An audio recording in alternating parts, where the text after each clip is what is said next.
Hey guys, welcome back to the channel. Today we are talking about the new American dream retirement, living on a cruise ship full time.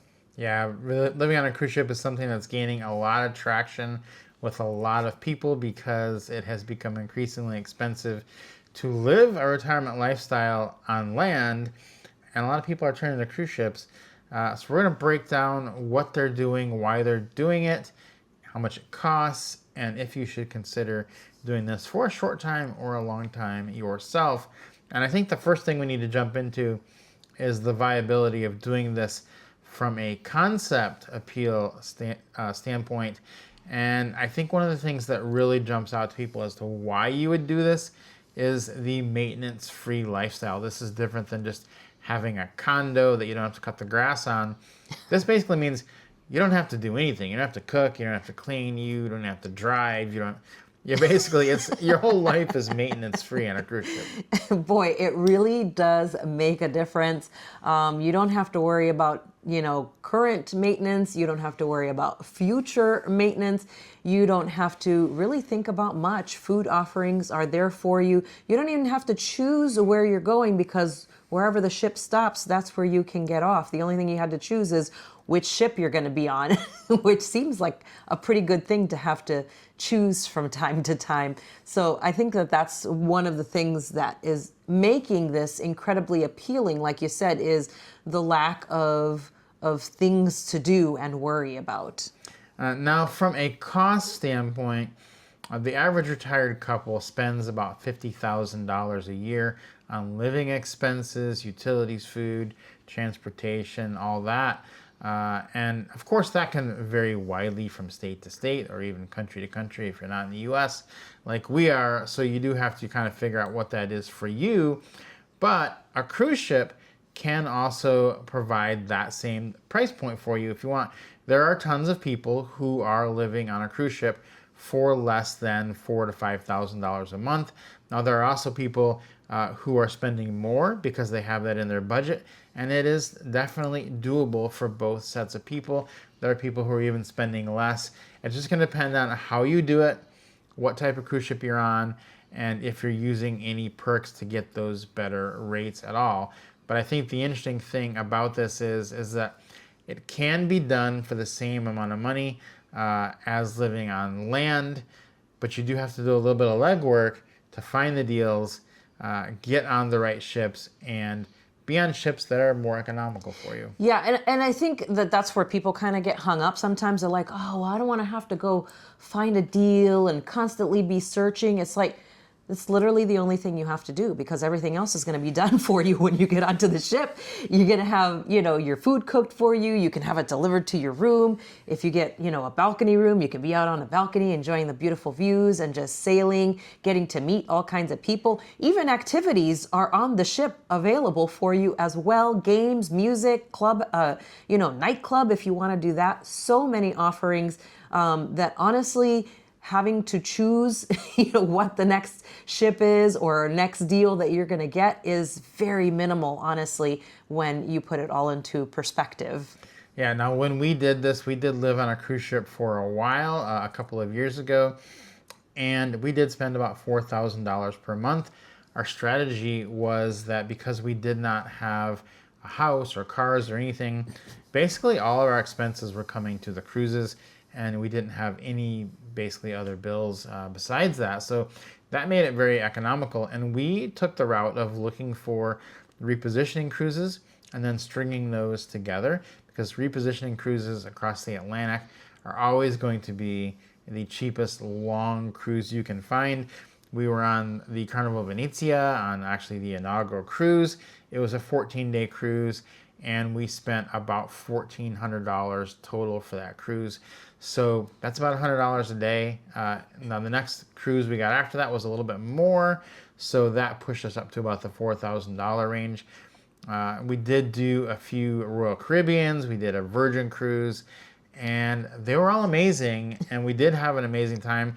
It can sometimes be hard to string them together, but if you do a little bit of research, you can figure that out. We did quite a long stint of time, several months without staying in a hotel even once. And so that was pretty good because where you're going to spend a lot of extra money is if you're not efficient in your transfers and then you're staying on land, you're transferring, you're staying 2 nights in a hotel, it's costing you a lot more money and you're using food. But, if that's in your budget, that's fine. But we were trying to keep it at $4,000 a month. And I think we did that with what we did. Yeah, and again, I think that that's the cool part of it is that it's a kind of choose your own adventure depending on where you want to go. If you only want to cruise in the Caribbean, you can stick to ships that only go to the Caribbean and just string those together. Might even be easier. You can sometimes stay on the same ship. And do it that way. It'd be less expensive, of course, to do it that way. And that's why there's so many options for everybody and for every budget. You can either do it to the budget that you're currently living on, or you can do it, for more if you want to go something a little bit higher, or if you even want to go high end. We've even done Disney and Holland and Princess. So paid a little bit more than we did on like Carnival or, Royal Caribbean. So it was kind of interesting too, because we strung together 3 cruises were from the same port, and a couple of them we just walked in between because the ships were docked close to each other. We got off one ship and walked to the next one, drug our bags over there easily and got on the next one, and then just a short Uber ride to the next one.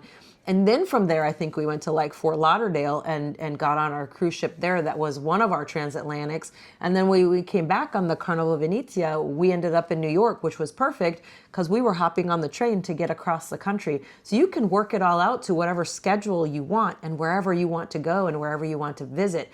I think that's the beauty of it all. And honestly, I love the thrill of getting the good deal, but also getting the good deal to go where I want to go.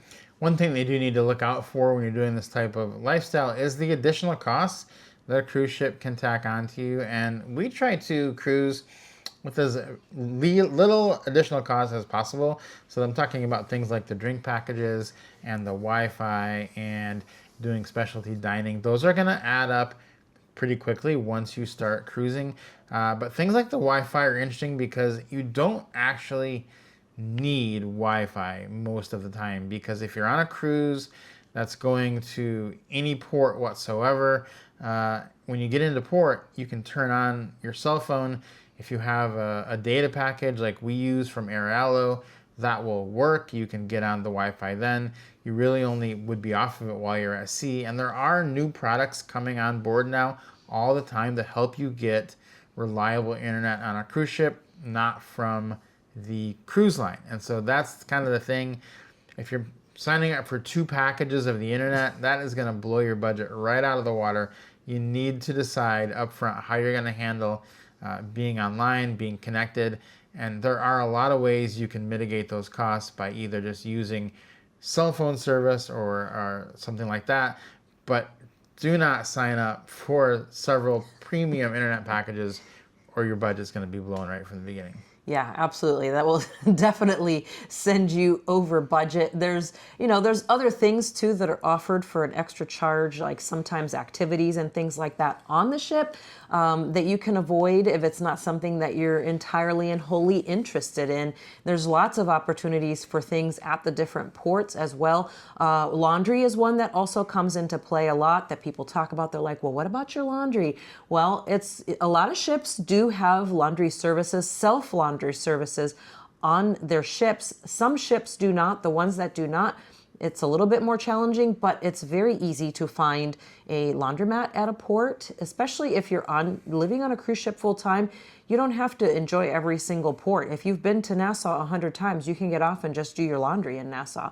Kind of fun, honestly, to do that. So if you don't have the services on your ship to do it yourself, then you can do it at the different ports. But also if you have, if you're in the loyalty programs for the different cruise lines, sometimes if you have a higher status, you've got some laundry included as well. So that's also an option, maybe something to think about if you're trying to stay within a certain budget, to maybe stick with one particular cruise line so you can get status with them as well and get all those extra perks too. We do need to talk about the cabin you're going to be booking because that's going to play a big difference. Now, when we were doing this several years ago, The balcony cabins were not that much of an upgrade, and we often opted for the balcony cabin. But these days, it seems like they're charging a pretty high premium for balcony cabins anymore. So you may find yourself, if you're trying to stay under the same budget you would spend on land, in an inside cabin. And I think that's okay, because oftentimes on these repositioning cruises or ones that kind of go to weird places that are longer, they're not totally full. And if you book a inside cabin, they will oftentimes ask you if you'd like to upgrade for a fee, and that fee is usually much less than you could have booked it for. I know on the Venezia, we booked a very low cabin, and they upgraded us to the Terrazza Cabana cabin, which was amazing, and we still got that for the $1,400 for the 14-night cruise. So you will need to be not afraid of inside cabins if you're doing this, because sometimes there's just a cruise you need to link one city to another, and the balconies are really expensive, and you're going to need to jump in and inside to keep that budget if you're trying to keep a budget. So that's something you need to consider, that you need to be flexible on the type of cabin that you're getting. Yeah, I think that's the key, is having flexibility in almost everything, honestly, because if you're doing this full time, it's what you're doing. So you should be flexible in pretty much anything that you do, especially if you're trying to adhere to a little bit lower budget. Having that flexibility is going to definitely help you stay a little bit lower. Yeah, I think the thing that people need to think about as far as the cost trade-off of this is not something that really works well if you're not fully in and fully invested in this lifestyle, because a lot of people will try to do this. They'll want to keep their house, keep their cars, and then they're going to go on a cruise for 3 to 6 months. But all that time, they're still paying either rent or a mortgage payment. They're still paying car insurance on cars they're not driving. They're paying electricity on their house. They're paying all these bills. It's like double. It's paying for 2 lives. You can't do it that way long term. Well, you can, but you're going to spend a lot of money. So the way we're talking about doing this is the ideal thing to do once you've sold your house. And let's say, like us, you're going to downsize. You're going to sell your house. Before you buy another house, or before you figure out what you're doing, this is a great thing to do for a year or do for 6 months, because you have no connection to anything, and you're basically then cutting your bills in half by not double paying. I mean, our whole life, we've all double paid for vacations. We pay for our house, we're still paying for our cars, yet we're on vacation and we're paying for that. This is a way of only paying for your vacation and not having to pay for all the other stuff. So I think the best time to do it is when you actually make that downsizing move. And that's what we did, and it really did work out well. Yeah, we've actually done this, living full-time on cruise ships, a couple of times. Especially the first time was when we first sold our home about 8 years ago, when we started traveling full-time. Sold our home and sold all of our belongings, both of our cars, and just hit the road, and just to kind of see what happened for that first year. And we just enjoyed it so much, the full travel part of it, that we just kind of kept going. And here we are almost 8 years later, still going. And we do love the cruising. And I think we keep coming back to trying out the living on a cruise ship full time for shorter stints. So we're not going to do it for a year, but we'll do it for, a month, for 2 months, 3 months, shorter amount of times like that. But we do have that freedom, because we don't have to worry about cars and car insurance and homes and insurance and all those types of things. Life is completely different. And we do share a lot more about that on our other channel, Grounded Life Retirement Travel, where we share more about our full-time travel life and the different things that we do. But that really was helpful when we got rid of everything. Now, there are some lifestyle trade-offs that you will need to know about before you try to do something like this, because you are giving up some things. You are giving up the freedom just to drive to the store or to go see a friend or these types of things. But you are gaining so much that we think the trade-off is worth it, especially something that you're going to try out for a while. I wouldn't jump in and just say, hey, we're going to live on cruise ships for the next 5 years. This is something you might want to try for 3 to 6 months, and then dip your toe in. And then if you like it after a few months, then start booking out the rest of that time, because there are some trade-offs. Yeah, for sure. There's it's something that you do have to get used to for sure. At first, you kind of miss a few things. And then I think the longer we do this, the less things we miss. We're down to just humans that we're missing, certain humans. But at the end of the day, there's so much more freedom in it that you kind of have to weigh those two things and how they are for you. Every person is different. Yeah, and I think there are some long-term considerations that you would need to take in effect once you decide you're going to do this long-term. Like you will need to have your mail shifted to a mail service like we do. That is pretty much standard for most people that are traveling full-time. Little things like that, figuring out how to get around little problems that would arise if you don't actually have a house, which is what we talk about a lot in our retirement travel jumpstart community, where it's full of people who are just traveling through their retirement and are not really living in one place. And so that's a great place to be if you're thinking about doing something like this. We have links in the description of our videos about that. It does come with group trips that we do. We are actually doing group cruises to Iceland and Norway next year with our community. So if you want to be a part of that, jump in the community and check that out as well. Links in the description for that. Yeah, we're also doing Antarctica cruise, trying to tick off that 7th continent. So we do have lots of cruises and a Rome cruise too for our YouTube course participants in the early part of next year. So we do have a lot of different trips that we do with our communities. And it's just really fun also to have that network of people because everybody's doing something different. We have several people who are living on cruise ships full time in the community, other people who are living on cruise ships and on land, full time, just traveling to different places, or just people on land full time. So a little bit of everything in that community, which I think is really helpful to have all of those different perspectives. So guys, I think this is the new American dream for a lot of people, the new American retirement dream, which is a carefree, worry-free retirement. A lot of us aren't ready to just go live in some retirement community in Florida because that kind of locks you into just being in Florida. And then it's another additional expense if you want to go and do anything anywhere. Whereas living on a cruise ship or traveling full time, you get to see the world, which you get to go see all those places you've always wanted to see.